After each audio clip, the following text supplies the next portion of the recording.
우리가 살다 보면 이런 질문을 할 때가 있어요. 하나님 어디 계시지요? 하나님 어디 계십니까? 하나님 계십니까? 이런 질문을 합니다.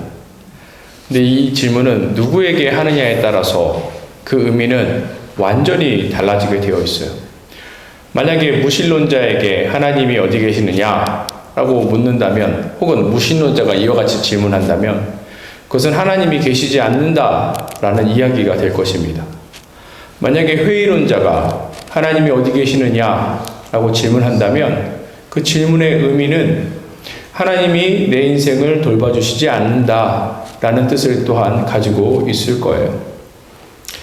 그런데 우리에게 만약에 하나님이 어디 계시느냐라고 질문한다면 그것은 하나님께서 늘 우리와 함께 하신다는 것을 이야기하기 위해서 하는 질문일 것입니다. 오늘 추수감사절을 맞이해서 하나님이 어디 계시는가 라고 질문하는 것은 굉장히 중요합니다. 왜냐하면 우리의 감사는 늘 하나님과 연결되어 있기 때문에 그렇습니다.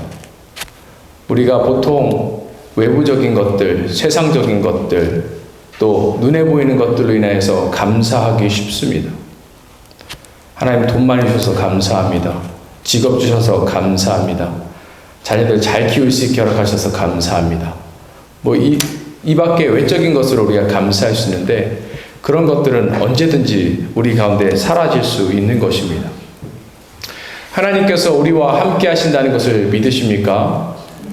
그 의미는 하나님께서 우리를 돌보신다는 뜻도 포함되어 있습니다. 하나님께서 우리를 돌보실 뿐만 아니라 우리를 도우시기도 해요. 그런데 문제가 무엇인가 하면 가끔씩 우리가 그 하나님을 경험할 수 없다라는 거예요. 우리가 어려움을 겪고 고통을 겪을 때 하나님이 안 느껴진다는 것입니다. 그런 순간에도 과연 우리는 하나님께 감사할 수 있는가? 그런 순간에도 우리가 우리 인생을 놓고 감사하며 나아갈 수 있는가? 한번 생각해 봤으면 좋겠습니다. 우리 삶에 끝없는 어려움들, 아픔들, 고통들이 계속되면 우리의 영적인 자존감이 낮아지게 돼요. 그럼에도 불구하고 우리가 그와 같은 상황 때 꼭 기억해야 될 것이 무엇인가 하면 우리 하나님은 우리와 함께 하실 뿐만 아니라 그 하나님은 모든 문제를 해결해 주실 수 있는 아주 놀라우신 분이다 라는 사실을 기억해야 합니다. 그럴 때 우리가 어려움과 고통 가운데서 승리할 수 있게 되는 것입니다.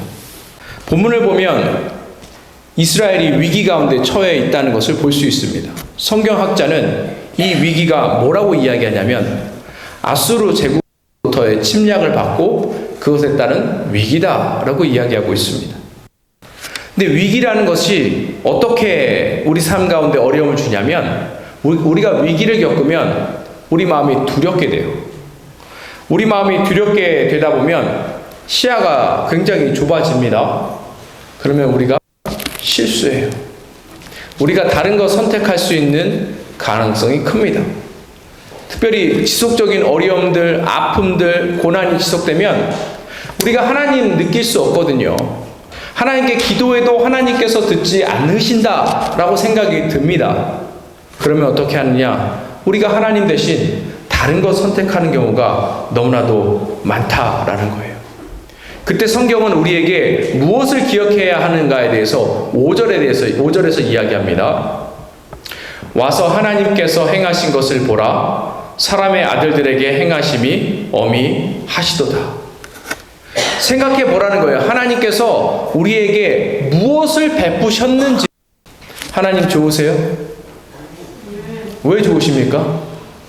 늘 언제나 우리에게 좋은 것을 주시기 때문에 그래요. God is good all the time. 그렇죠. 하나님이 우리에게 얼마나 좋은 일을 행하여 주십니까? 그런데 우리가 이것들을 잊어버리는 거예요, 자꾸.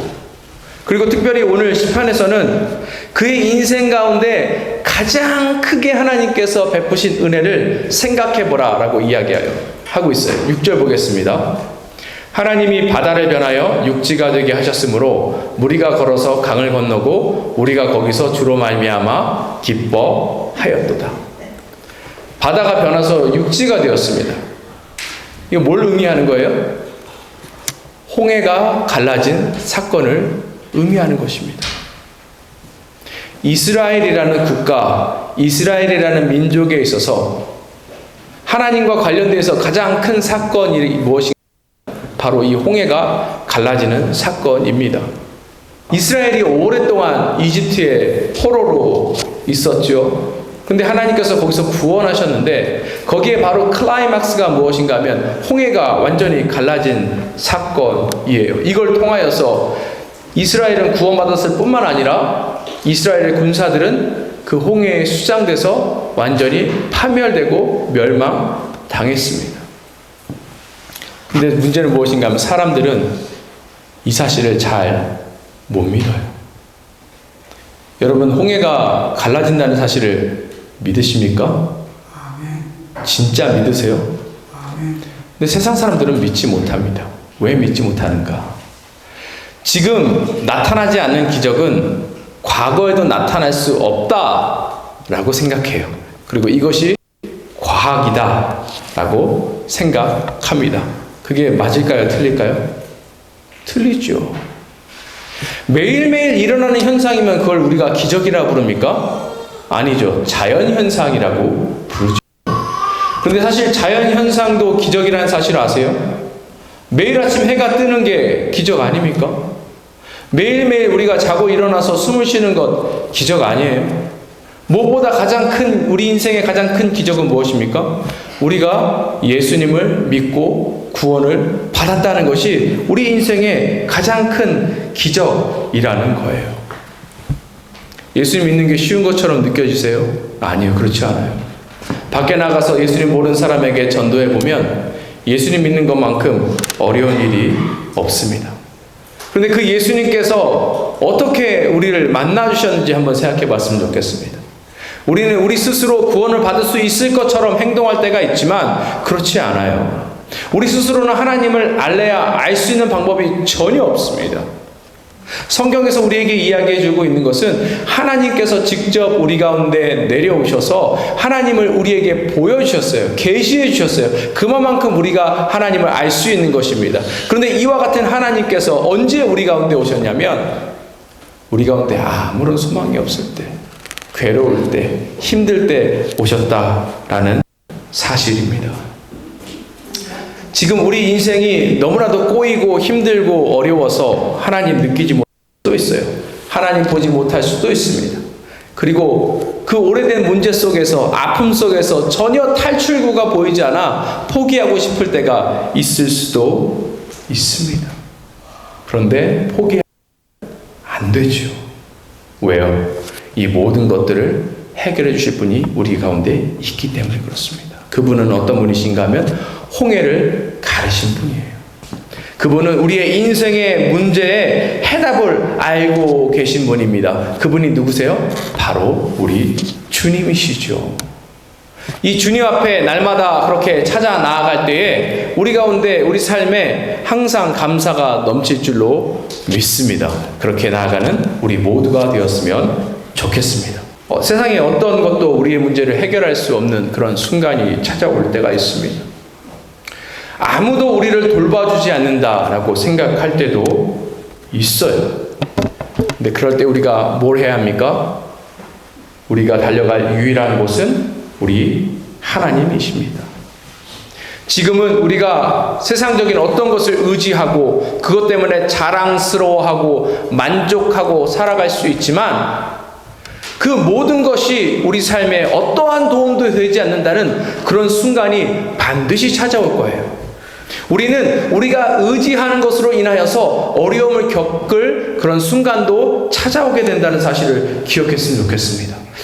그렇다면 그 순간 우리가 뭘 해요? 우리는 하나님께 부르짖어야 하는 거예요. 이 부르짖는다는 뜻이 막 소리를 지른다, 막 악을 쓴다라는 의미가 아니고 우리 안에 있는 어려움들, 아픔들, 그 부정적인 감정들까지도 하나님 앞에 다 토로하고 내어 놓는 것입니다. 그럴 때 하나님께서 이 모든 것들을 들으시고 하나님께서 우리의 기도를 응답하시고 우리 삶에 있는 것들이 하나하나 풀려지게 될 거예요. 그때 홍해를 가르신 그 하나님이 우리의 인생을 받아 주실 것입니다. 우리를 만나 주실 거예요. 우리의 문제를 해결해 주실 것입니다. 그것으로 우리가 늘 감사하며 나아갔으면 좋겠습니다.